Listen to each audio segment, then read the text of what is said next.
Hi friends, welcome back to MS3 tech channel. இன்றைக்கான வீடியோவில் என்னென்னு பார்த்தீங்கன்னா ஒரு பேட்டரி சார்ஜர் தான் மேக் பண்ண போகிறோம். இது பார்த்திங்கன்னா பைக் பேட்டரி, கார் பேட்டரி எல்லா பேட்டரியும் சார்ஜ் பண்ணிக்கலாம்.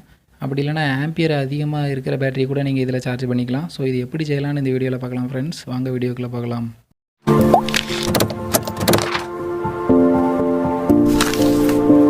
பழைய யூபிஎஸ் ட்ரான்ஸ்ஃபார்மர் இருந்தால் எடுத்துக்கோங்க. ஸோ இதில் அவுட்புட்டில் பார்த்திங்கன்னா 3 ஒயர் இருக்கும். இன்புட் சப்ளை கொடுக்குற இடத்துல பார்த்திங்கன்னா ஏகப்பட்ட ஒயர் இருக்கும். ஸோ அதில் பார்த்திங்கன்னா பிளாக் கலர் ஒயர் வந்து காமனாக வச்சுக்கோங்க. ஸோ அது பக்கத்தில் பார்த்திங்கன்னா 3 ஒயர் இருக்கும். இந்த ரெண்டுக்கு இடையில வந்து நம்ம சப்ளை கொடுக்கும் போதில் அவுட்புட்டில் பார்த்திங்கன்னா டிஃப்ரெண்ட்டான வோல்டேஜ் கிடைக்கும். ஸோ எக்ஸ்ட்ரா பார்த்திங்கன்னா இதில் 2 ஒயர் கொடுத்துருக்காங்க. இது வந்து தனி வைண்டிங். ஸோ இந்த ஒயர் நம்மளுக்கு தேவைப்படாது. இந்த மாதிரி ட்ரான்ஸ்ஃபார்மர் உங்களுக்கு கிடைக்கலன்னா 12 வோல்ட் 5 ஆம்ஸ் ரேஞ்ச் உள்ள ட்ரான்ஸ்ஃபார்மர், அப்படி இல்லைனா 12 வோல்ட் 10 ஆம்ஸ் ரேஞ்ச் உள்ள ட்ரான்ஸ்ஃபார்மர் யூஸ் பண்ணிக்கலாம். இந்த ட்ரான்ஸ்ஃபார்மரில் பார்த்திங்கன்னா எக்ஸ்ட்ரா ஒரு வைண்டிங் கொடுத்துருக்காங்க. ஸோ அதுக்குள்ளே ஒயரை மட்டும் நான் தனியாக எடுத்துட்டேன். அந்த ஒயர் பார்த்திங்கன்னா நம்மளுக்கு தேவைப்படாது. இந்த மாதிரி பிளக் டாப் இருந்தால் எடுத்துக்கோங்க. இன்புட் சப்ளை கொடுக்குறதுக்காண்டி நான் யூஸ் பண்ணிகிட்ருக்கேன். ஃபஸ்ட்டு பார்த்திங்கன்னா இந்த பிளாக் கலர் ஒயரை வந்து நான் ஃபிக்ஸடாக கனெக்ட் பண்ணிக்கிறேன். இந்த பிளாக் கலர் ஒயர் பார்த்திங்கன்னா நம்மளுக்கு வந்து காமனு. ஸோ பிளாக் கலர் ஒயருக்கும் ரெட் கலர் ஒயருக்கும் ஃபஸ்ட்டு நான் இன்புட் சப்ளை கொடுக்க போகிறேன். ஸோ இன்புட் சப்ளை எவ்வளோன்னு பார்த்திங்கன்னா 230 வோல்ட் கொடுக்க போகிறோம். ஏசி சப்ளை தான். ஸோ இந்த மாதிரி பிளாக்குக்கும் ரெட்டுக்கும் கனெக்ட் பண்ணிவிட்டேன். அவுட்புட்டில் எவ்வளோ வோல்டேஜ் வருது நம்ம மல்டிமீட்டரில் செக் பண்ணி பார்க்கலாம். அவுட்புட்டில் பார்த்திங்கன்னா ஏசி வோல்டேஜ் தான் நமக்கு வரும். ஸோ ஏசி வோல்ட்டில் செட் பண்ணிக்கோங்க. ஸோ 2 பிளாக் கலர் ஒயருக்கு இடையில தான் நான் பார்க்க போகிறேன். ஸோ 2 ஃபுல் வைண்டிங் இடையில பார்த்தா தான் நம்மளுக்கு வோல்டேஜ் வந்து ஃபுல்லாக கிடைக்கும். ஸோ இப்போ நான் சுவிட்சை ஆன் பண்ணிட்டேன். இப்போ பார்த்திங்கன்னா 13.3 வோல்ட்டு கிட்ட வருது. ஸோ நம்ம பேட்டரி சார்ஜ் பண்ணுறதுக்கு இந்த வோல்டேஜ் வந்து கரெக்டாக இருக்கும். நெக்ஸ்ட்டு வந்து நம்ம இந்த வைண்டிங் ஒயரை பிரிச்சுட்டு வேறு வைண்டிங் இடையில நம்ம சப்ளை கொடுக்கலாம். இப்போ வந்து பிளாக்குக்கும் ப்ரௌனுக்கும் பார்த்திங்கன்னா நான் சப்ளை கொடுக்க போகிறேன். ஸோ இதுக்கும் பார்த்திங்கன்னா 230 வோல்ட்டு தான் நான் கொடுக்க போகிறேன். ஸோ இப்போ வோல்டேஜ் பார்த்திங்கன்னா 16.3 வோல்டேஜ் வருது. ஸோ இது வந்து கொஞ்சம் அதிகமான வோல்டேஜ், இது நம்மளுக்கு தேவைப்படாது. நெக்ஸ்ட்டு பார்த்திங்கன்னா இந்த ஒயரை நம்ம ரிமூவ் பண்ணிவிட்டு ஆரஞ்சு கலர் ஒயரில் பார்த்திங்கன்னா நான் கனெக்ட் பண்ணியிருக்கேன். பிளாக்குக்கும் ஆரஞ்சும் கனெக்ட் பண்ணியிருக்கேன். இதில் எவ்வளோ வோல்டேஜ் வருதுன்னு செக் பண்ணி பார்க்கலாம். ஸோ இதில் பார்த்திங்கன்னா வோல்டேஜ் வந்து ரொம்ப கம்மியாக வருது. 11 வோல்ட் தான் வருது. ஸோ இதுவும் நமக்கு தேவைப்படாது. நம்ம பேட்டரி சார்ஜ் பண்ணுறதுக்கு பார்த்திங்கன்னா 13.5 வோல்ட் தான் நமக்கு தேவைப்படும். ஸோ நம்ம 13.5 வோல்ட் வர்ற லைன்லேயே நம்ம இன்புட் சப்ளை கொடுத்துக்கலாம். அவுட்புட்டில் பார்த்திங்கன்னா 3 ஒயர் பெருசாக இருக்கும். ஸோ அதில் வந்து 240 வோல்டேஜ் கொடுத்துடாதீங்க, ஏன்னா வைண்டிங் டேமேஜ் ஆயிரும். இப்போ பார்த்திங்கன்னா நான் பிளாக்குக்கும் ரெட்டுக்கும் சப்ளை கொடுத்துட்டு 13.5 வோல்ட் வர்ற மாதிரி அவுட்புட் சப்ளை எடுத்துட்டேன். ஸோ இந்த வோல்டேஜ் தான் நமக்கு வந்து பேட்டரி சார்ஜ் ஏற்றுறதுக்கு தேவையான வோல்டேஜ். நெக்ஸ்ட்டு பார்த்திங்கன்னா 2.5 ஸ்கொயர் ஒயர் தேவைப்படும். இது லோக்கல் எலக்ட்ரானிக்ஸ் கடையில் கிடைக்கும். நெக்ஸ்ட்டு இந்த மாதிரி ஒரு பிரிட்ஜ் ரெக்டிஃபையர் சர்க்யூட் தேவைப்படும். ஸோ இதில் ப்ளஸ் சிம்பிள் கொடுத்துருக்கு பார்த்திங்களா, இதில் வந்து அவுட்புட் சப்ளை எடுக்கணும். ஸோ இதுக்கும் அதுக்கு ஆப்போசிட்லேயும் பார்த்திங்கன்னா அவுட்புட் லைன் எடுக்கணும். இன்புட் பார்த்திங்கன்னா இந்த சிம்பிளுக்கும் இந்த இதுக்கும் பார்த்திங்கன்னா இன்புட் சப்ளை கொடுக்கணும். நெக்ஸ்ட்டு பார்த்திங்கன்னா இந்த மாதிரி பேட்டரியில் கனெக்ட் பண்ணுற கிளிப் ஒன்று வாங்கிக்குவாங்க. நெக்ஸ்ட்டு இந்த மாதிரி கனெக்டர் வாங்கிக்குவாங்க. இது எல்லாமே பார்த்திங்கன்னா லோக்கல் எலக்ட்ரானிக் ஸ்டோரில் கிடைக்கும். ஃபஸ்ட்டு பார்த்திங்கன்னா இந்த கிளிப் எடுத்துக்கோங்க. இதில் பார்த்திங்கன்னா பேட்டரி வந்து இன்சுலேஷன் ரிமூவ் பண்ணிவிட்டு ஜஸ்ட் இதில் உள்ளே இன்சர்ட் பண்ணிவிட்டு கட்டிங் பிளேயரை வச்சு லைட்டாக ப்ரெஸ் பண்ணிங்கனாலே போதும். இது வந்து நல்லா லாக் ஆயிரும். ஸோ இது வந்து நல்லா டைட்டாக ஃபிக்ஸ் பண்ணணும், அப்படி இல்லைனா வோல்டேஜ் ட்ராப் ஆகும். நெக்ஸ்ட்டு பார்த்திங்கன்னா இந்த கிளிப் எடுத்துக்கோங்க. பேக் சைடில் ஒரு சின்ன கவர் மாதிரி இருக்கும். அதை ரிமூவ் பண்ணிவிட்டு அதுக்குள்ளே பார்த்திங்கன்னா இந்த வயரை உள்ளே செட் பண்ணிக்கோங்க. நெக்ஸ்ட்டு பார்த்திங்கன்னா அதை லைட்டாக வயரோட ஸ்லீவெல்லாம் லைட்டாக ரிமூவ் பண்ணிவிட்டு ஜஸ்ட்டு அந்த கிளிப்பில் பார்த்திங்கன்னா உள்ளே செட் பண்ணிங்களாலே போதும், செட் ஆயிரும். நெக்ஸ்ட்டு பார்த்திங்கன்னா அந்த 2 வயரையும் பார்த்திங்கன்னா நல்லா கட்டிங் பிளேயர் போட்டு முறிக்குவாங்க. ஸோ இப்போ பார்த்திங்கன்னா நான் பண்ணுற மாதிரி பண்ணிக்கோங்க, ஏன்னா நல்லா அப்போ தான் ஸ்ட்ராங்காக இருக்கும். ஸோ மேக்ஸிமம் பார்த்திங்கன்னா லூஸ் கான்டாக்ட் இல்லாத மாதிரியே மாட்டிக்குவாங்க. ஸோ இதில் பார்த்திங்கன்னா அவுட்புட்டில் வந்து வோல்டேஜ் வந்து 12 வோல்ட் தான் வரும். ஸோ அதனால் இந்த கிளிப்பெல்லாம் நம்ம தொடும்போதில் எந்த ஒரு கரண்ட் ஷாக் எதுவுமே இருக்காது. ஸோ இந்த மாதிரி ஃபிக்ஸ் பண்ணிக்கோங்க. இதே மாதிரி பார்த்திங்கன்னா 2 செட்டு எடுத்துக்கோங்க. ப்ளஸுக்கும் மைனஸுக்கும் தனித்தனியாக எடுத்துக்கோங்க. இந்த பிரிட்ஜ் ரெக்டிஃபையர் எடுத்துக்கோங்க. இதில் பார்த்திங்கன்னா ப்ளஸ் பக்கத்தில் ஒரு மைனஸ் சிம்பிள் மாதிரி கொடுத்துருப்பாங்க. அதுக்கு ஆப்போசிட்லேயும் பார்த்திங்கன்னா இன்புட் சப்ளை கொடுக்கணும். ஸோ இப்போ பார்த்திங்கன்னா நான் கனெக்ட் பண்ணுற மாதிரி கனெக்ட் பண்ணிக்கோங்க. ஆப்போசிட்டில் தான் பார்த்திங்கன்னா நம்ம இன்புட் சப்ளை கொடுக்கணும். இது பார்த்திங்கன்னா ஏசி சப்ளை. இந்த ஏசி சப்ளை பார்த்திங்கன்னா இது டிசியாக கன்வெர்ட் பண்ணி கொடுக்கும். ஸோ பார்த்திங்கன்னா நான் கனெக்ட் பண்ணுற மாதிரியே கனெக்ட் பண்ணிக்கோங்க. நெக்ஸ்ட் பார்த்திங்கன்னா அவுட்புட் சப்ளை கொடுக்கணும். அதில் பார்த்திங்கன்னா ப்ளஸ் சிம்பிள் கொடுத்துருப்பாங்க. ஸோ அதில் பார்த்திங்கன்னா ப்ளஸ் ஒயரை கனெக்ட் பண்ணிக்கோங்க. அதுக்கு நேராக ஆப்போசிட்டில் பார்த்திங்கன்னா மைனஸை கனெக்ட் பண்ணிக்கோங்க. ஸோ இதில் பார்த்திங்கன்னா நம்ம பேட்டரி கனெக்ட் பண்ணணும். ஸோ இன்புட்டில் வந்து நம்ம ட்ரான்ஸ்ஃபார்மருக்கு 230 வோல்ட் கொடுக்கும்போது பார்த்திங்கன்னா அது வந்து 12 வோல்ட்டாக கன்வெர்ட் பண்ணி இந்த ரெக்டிஃபையர் பார்த்திங்கன்னா நம்மளுக்கு டிசியாக கன்வெர்ட் பண்ணி தரும். ஸோ இது வந்து பேட்டரி சார்ஜ் பண்ணுறதுக்கு ரொம்ப ஈஸியாக இருக்கும். ஸோ ஒரு சிம்பிளான மெத்தட் தான். ஸோ இதை வச்சே நீங்கள் ஈஸியாக பேட்டரியை சார்ஜ் பண்ணிக்கலாம். ஸோ இதோட ஆம்பியர் ஹவர் பார்த்திங்கன்னா ரொம்ப அதிகமாக இருக்கும், ஏன்னா இந்த ட்ரான்ஸ்ஃபார்மர் பார்த்திங்கன்னா 10 ஆம்ஸ் ட்ரான்ஸ்ஃபார்மரு.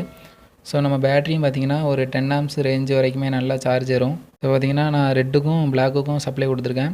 ஸோ இப்போ பார்த்திங்கன்னா நான் டிசி சப்ளையில் பார்த்திங்கன்னா அந்த மீட்டர் செட் பண்ணியிருக்கேன். இப்போ பார்த்திங்கன்னா 13.5 வோல்ட்டு கிட்ட வந்துட்டு இருக்குது. 12 வோல்ட் கார் பேட்டரி, பைக் பேட்டரியை சார்ஜ் பண்ணுறதுக்கு வந்து இந்த வோல்டேஜ் தான் கரெக்டானது. 13.5 வோல்ட் தான் நீங்கள் செட் பண்ணணும். ஸோ இதே வோல்ட்டில் நீங்கள் எந்த பேட்டரினாலும் சார்ஜ் பண்ணலாம். ஸோ இதோட ஆம்பியர் ஹவர் பார்த்திங்கன்னா 10 ஆம்ப்ஸ் இருக்கும். ஏன்னா இந்த டிரான்ஸ்ஃபார்மர் வந்து நல்ல ஹெவியான டிரான்ஸ்ஃபார்மர். நீங்கள் யூஸ் பண்ணுற டிரான்ஸ்ஃபார்மரை பொறுத்து தான் அதோட ஆம்பியர் ஹவர் செட் ஆகும். ஸோ இந்த மாதிரி யூபிஎஸ் டிரான்ஸ்ஃபார்மர் ஏதாட்டு இருந்துச்சுன்னா இதை யூஸ் பண்ணுங்கள், நல்லா பக்காவாக சார்ஜ் ஏறும். இப்போ பார்த்திங்கன்னா நான் என்னோடய பைக் பேட்டரி எடுத்துருக்கேன். ஸோ இதில் வந்து நான் பார்த்திங்கன்னா இந்த பேட்டரி சார்ஜரை கனெக்ட் பண்ண போகிறேன். ஸோ கனெக்ட் பண்ணிவிட்டு எப்படி சார்ஜ் ஆகுது நம்ம செட் பண்ணி பார்க்கலாம். அதுக்கு முன்னால் அந்த பேட்டரியில் எவ்வளோ வோல்டேஜ் இருக்குன்னு நான் உங்களுக்கு செக் பண்ணி காமிக்கேன். இந்த பேட்டரியில் பார்த்திங்கன்னா 3 வோல்ட்டு தான் இருக்குது. ஸோ நெக்ஸ்ட்டு நம்ம இந்த பேட்டரி வந்து நம்ம சார்ஜ் பண்ணி பார்க்கலாம். ஸோ இப்போ பார்த்திங்கன்னா ப்ளஸ் மைனஸ் கரெக்டாக கனெக்ட் பண்ணுங்கள். ப்ளஸ் மைனஸ் வந்து மாற்றி கனெக்ட் பண்ணிட்டீங்கன்னா பேட்டரி டேமேஜ் ஆயிரும். ஸோ இப்போ பார்த்திங்கன்னா நான் பேட்டரியை கனெக்ட் பண்ணிட்டேன். இப்போ வந்து பேட்டரிக்கு எவ்வளோ வோல்டேஜ் போயிட்டுருக்கு அப்படின்னு நம்ம செக் பண்ணி பார்க்கலாம். ஸோ அதே மாதிரி மல்டிமீட்டர் எடுத்துவாங்க. மல்டிமீட்டரில் பார்த்திங்கன்னா அதே மாதிரி நான் டிசி வோல்டேஜ் செட் பண்ணிட்டேன். இப்போ பார்த்திங்கன்னா பேட்டரிக்கு வந்து 13.12 வோல்ட்டு கிட்ட போயிட்டுருக்கு, 13 வோல்ட்டு கிட்ட போயிட்டுருக்கு. ஸோ அந்த வோல்ட்டு கரெக்டான வோல்ட்டு தான். ஸோ இதே வோல்டேஜில் பார்த்திங்கன்னா ஒரு 8 to 12 ஹவர் கிட்ட நீங்கள் சார்ஜ் பண்ணிங்கன்னா அந்த பேட்டரி வந்து ஃபுல் சார்ஜ் ஆயிரும்.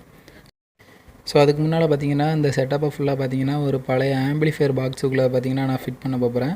ஸோ இந்த ஆம்பிளிஃபையர் பாக்ஸில் உள்ள துருவெல்லாம் ரிமூவ் பண்ணிவிட்டு ஃபுல்லாக பெயிண்டிங் பண்ணிவிட்டு நம்ம அந்த செட்டப்பை ஃபுல்லாக இதுக்குள்ளே ஃபிட் பண்ணிக்கலாம். ஸோ இப்போ பார்த்திங்கன்னா அந்த பாக்ஸ் வந்து நான் ரெடி பண்ணிட்டேன். நெக்ஸ்ட்டு பார்த்திங்கன்னா ஒரு பிவிசி பிளேட்டை கன்வெர்ட் பண்ணி ஹீட் பண்ணி இந்த மாதிரி பிளேட்டாக மேக் பண்ணியிருக்கேன். ஸோ இதே மாதிரி ரெடி பண்ணி வச்சுக்கோங்க. ஸோ நெக்ஸ்ட் பார்த்திங்கன்னா இந்த மாதிரி 230 வோல்ட்டு 6 ஆம்ப்ஸ் ரேஞ்ச் உள்ள ஒரு சுவிட்ச் தேவைப்படும். அதுக்கு முன்னால் நம்ம பேட்டரியில் எவ்வளோ வோல்டேஜ் இருக்குன்னு செக் பண்ணி பார்க்கலாம். இதை கனெக்ட் பண்ணி பார்த்திங்கன்னா 5 மினிட்ஸ் தான் இருக்கும். ஆல்ரெடி பார்த்திங்கன்னா இதில் வந்து 3 வோல்ட் இருந்துச்சு. இப்போ பார்த்திங்கன்னா 5 வோல்ட் ஆகிருக்கு. ஸோ இப்போ பார்த்திங்கன்னா பேட்டரி சார்ஜர் நல்லா ஒர்க் ஆகுது. பேட்டரியும் பார்த்திங்கன்னா நல்ல கண்டிஷனில் இருக்குது. ஸோ இப்போ பார்த்திங்கன்னா இன்புட் பவர் கார்டு நான் எடுத்திருக்கேன். ஸோ இதில் பார்த்திங்கன்னா ப்ளஸ் மைனஸ் 2 இருக்கும். மைனஸை டேரெக்டாக கனெக்ட் பண்ணிட்டேன். கனெக்ட் பண்ணி சால்ட்ரிங் பண்ணிட்டேன். அதில் பார்த்திங்கன்னா இன்சுலேஷனும் கனெக்ட் பண்ணிட்டேன். நெக்ஸ்ட்டு சுவிட்சை நான் கனெக்ட் பண்ணிட்டேன். சுவிட்சில் பார்த்திங்கன்னா கீழே வந்து நான் இன்புட் ஃபேஸ் கொடுத்துட்டேன். மேலே பார்த்திங்கன்னா ட்ரான்ஸ்ஃபார்மரை கனெக்ட் பண்ணியிருக்கேன். ஸோ அவ்வளோதான், இன்புட் நம்ம பவர் சப்ளை சுவிட்ச் மூலமாக கனெக்ட் பண்ணிட்டோம். நெக்ஸ்ட்டு பார்த்திங்கன்னா மீதி உள்ள ஒயரை ஃபுல்லாக பார்த்திங்கன்னா இன்சுலேஷன் டேப் சுற்றி வச்சுருக்கேன். எதுலேயும் ஷார்ட் சர்க்யூட் ஆகிடக்கூடாது. இது பார்த்திங்கன்னா பேட்டரி லெவல் இண்டிகேட்டர். இதில் பார்த்திங்கன்னா எல்இடி ஃபுல்லாக ப்ளஸ் மைனஸ்ன்னு டேரெக்டாக சீரிஸாக கனெக்ட் பண்ணியிருக்கேன்.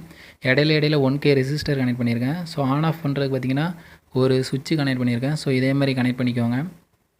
இந்த பேட்டரி லெவல் இண்டிகேட்டரை பார்த்திங்கன்னா நம்ம பிவிசி சீட்டில் பார்த்திங்கன்னா நான் ஃபிக்ஸ் பண்ணியிருக்கேன். ஸோ இதில் பார்த்திங்கன்னா ப்ளஸ் மைனஸ் 2 ஒயர் இருக்கும். ப்ளஸ் பார்த்திங்கன்னா சுவிட்சில் கனெக்ட் பண்ணி எடுத்திருக்கேன். நம்ம அவுட்புட் சப்ளை எடுப்போம் பார்த்திங்களா, அது கூட இந்த எல்இடி லைட்டில் உள்ள ப்ளஸ் ஒயரை டைரெக்டாக கனெக்ட் பண்ணிடுங்க. அதே மாதிரி மைனஸையும் பார்த்திங்கன்னா அந்த மைனஸ் டெர்மினலோட கனெக்ட் பண்ணி அந்த ரெக்டிஃபையரில் கனெக்ட் பண்ணிடுங்க. எதுக்குன்னு பார்த்திங்கன்னா நம்ம பேட்டரியில் வந்து எவ்வளோ வோல்டேஜ் இருக்குன்னு செக் பண்ணுறதுக்கு வந்து இந்த எல்இடி லைட்டு யூஸ் ஆகும். பேட்டரியில் வந்து எத்தனை பர்சன்டேஜ் சார்ஜ் இருக்குன்னு நம்ம கனெக்ட் பண்ணிக்கலாம். ஸோ இப்போ வந்து நான் கனெக்ட் பண்ணது உங்களுக்கு நல்லா தெரியும்னு நினைக்கிறேன். ஸோ இப்போ பார்த்திங்கன்னா இதான் ஃப்ரண்ட் வியூ. இதில் பார்த்திங்கன்னா அவுட்புட் சப்ளை எடுக்கிறது, battery indicator on off, indicator on off எல்லாமே நான் மார்க் பண்ணி வச்சுருக்கேன். ஸோ இதே மாதிரி ரெடி பண்ணிக்கோங்க. ஸோ இப்போ பார்த்திங்கன்னா மேலே உள்ள கவரை வந்து நம்ம க்ளோஸ் பண்ணிட வேண்டியதான். க்ளோஸ் பண்ணிவிட்டு இது எப்படி ஒர்க் ஆகுதுன்னு நான் உங்களுக்கு சொல்லி காமிக்கேன். ஃபஸ்ட்டு பார்த்திங்கன்னா அந்த பேட்டரியை கனெக்ட் பண்ணுறதுக்கு முன்னால் நீங்கள் மெயினை ஆன் பண்ணிவிட்டு இண்டிகேட்டர் ஆன் பண்ண முச்சில் எல்லா லைட்டுமே எரியும். ஸோ இப்போ வந்து நம்மளுக்கு அவுட்புட்டில் பார்த்திங்கன்னா 13.5 வோல்ட்டு கிட்ட கரெக்டாக வருது. நெக்ஸ்ட்டு பார்த்திங்கன்னா மெயினை ஆஃப் பண்ணிக்கோங்க. மெயினை ஆஃப் பண்ணிவிட்டு பேட்டரியில் கரெக்டாக ப்ளஸ் மைனஸ் கனெக்ட் பண்ணிக்கோங்க. கனெக்ட் பண்ணிவிட்டு இண்டிகேட்டர் சுவிட்சை நீங்கள் ஆன் பண்ண முச்சில் பேட்டரியில் எவ்வளோ வோல்டேஜ் இருக்கோ அதை தான் காமிக்கும். இப்போ பார்த்திங்கன்னா பேட்டரியில் வந்து வோல்டேஜ் ரொம்ப கம்மியாக இருக்குது. ஸோ இந்த மாதிரி நீங்கள் செக் பண்ணுறதுக்கு இந்த பேட்டரி லெவல் இண்டிகேட்டர் ரொம்ப யூஸ் ஆகும். இந்த செட்டப் தேவைப்பட்டுச்சுன்னா நீங்கள் இதே மாதிரி கூட மேக் பண்ணிக்கலாம். நெக்ஸ்ட்டு மெயினை ஆன் பண்ணிக்கோங்க. மெயினை ஆன் பண்ணிட்டீங்கன்னா 13.5 வோல்ட் பேட்டரிக்கு போய்ட்டுருக்கும். ஸோ ஒரு 12 ஹவர்லேருந்து ஒரு 8 ஹவர் வரைக்கும் நீங்கள் பேட்டரியை வந்து சார்ஜ் போடணுங்க. அப்போ தான் ஃபுல் சார்ஜ் ஆகும். இப்போ பார்த்திங்கன்னா பேட்டரிக்கு வந்து ஃபுல் வோல்டேஜ் போயிட்டுருக்கு. இப்போ வந்து பேட்டரி சார்ஜ் ஏறிட்டுருக்கு. நெக்ஸ்ட்டு வந்து நம்ம பேட்டரியை வந்து ஒரு 8 ஹவர் கழித்து நம்ம எவ்வளோ வோல்டேஜ் இருக்குன்னு செக் பண்ணி பார்க்கலாம். ஸோ இப்போ பார்த்திங்கன்னா எவ்வளோ வோல்டேஜ் போயிட்டுருக்குன்னு பார்த்திங்கன்னா 13 வோல்ட்டு கிட்ட போயிட்டுருக்கு. ஸோ பேட்டரி சார்ஜர்லேருந்து பார்த்திங்கன்னா அவுட்புட் வோல்டேஜ் வந்து கரெக்டான வோல்டேஜ் தான் போயிட்டுருக்கு. ஸோ பேட்டரியும் சார்ஜ் ஏறிட்டுருக்கு. ஒரு 8 ஹவர்லேருந்து 12 ஹவருக்குள்ளே சார்ஜ் போட்டுட்டு எவ்வளோ இருக்குன்னு நம்ம செக் பண்ணி பார்க்கலாம். ஸோ இப்போ பார்த்திங்கன்னா நான் சார்ஜ் போட்டு ஒரு 8 ஹவர் கிட்ட ஆகிட்டு இப்போ எவ்வளோ வோல்டேஜ் இருக்குன்னு நான் செக் பண்ணி பார்க்கேன். இப்போ பார்த்திங்கன்னா பவர் கார்டு எல்லாமே ரிமூவ் பண்ணிட்டேன்.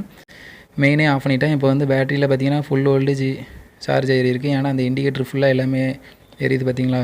ஸோ பார்த்திங்கன்னா பேட்டரி வந்து நல்லா ஃபுல்லாகிட்டு இந்த இண்டிகேட்டரில் ஒரு எல்இடி மட்டும் பார்த்திங்கன்னா ஃபீஸ் போயிருக்கு. நம்ம நெக்ஸ்ட்டு வந்து இதில் வந்து எவ்வளோ வோல்டேஜ் இருக்குன்னு செக் பண்ணி பார்க்கலாம். இப்போ பார்த்திங்கன்னா இந்த பேட்டரியில் பார்த்திங்கன்னா 12.5 வோல்ட்டு கிட்ட இருக்குது. ஸோ அந்த பேட்டரியில் பார்த்திங்கன்னா ஃபுல் சார்ஜ் ஏறிட்டு ஸோ அந்த பேட்டரி சார்ஜரும் பார்த்திங்கன்னா நல்லா ஒர்க் ஆகுது. ஓகே ஃப்ரெண்ட்ஸ், இந்த வீடியோ உங்களுக்கு பிடிச்சிருக்குன்னு நினைக்கிறேன். இந்த வீடியோ உங்களுக்கு பிடிச்சிருந்துச்சுன்னா அந்த வீடியோக்கு ஒரு லைக் பண்ணுங்கள். நம்ம சேனலை இன்னும் சப்ஸ்கிரைப் பண்ணாதவங்க சப்ஸ்கிரைப் பண்ணிக்கோங்க. நெக்ஸ்ட்டு ஒரு இன்ட்ரெஸ்டிங்கான வீடியோவில் பார்க்கலாம் ஃப்ரெண்ட்ஸ். பாய்.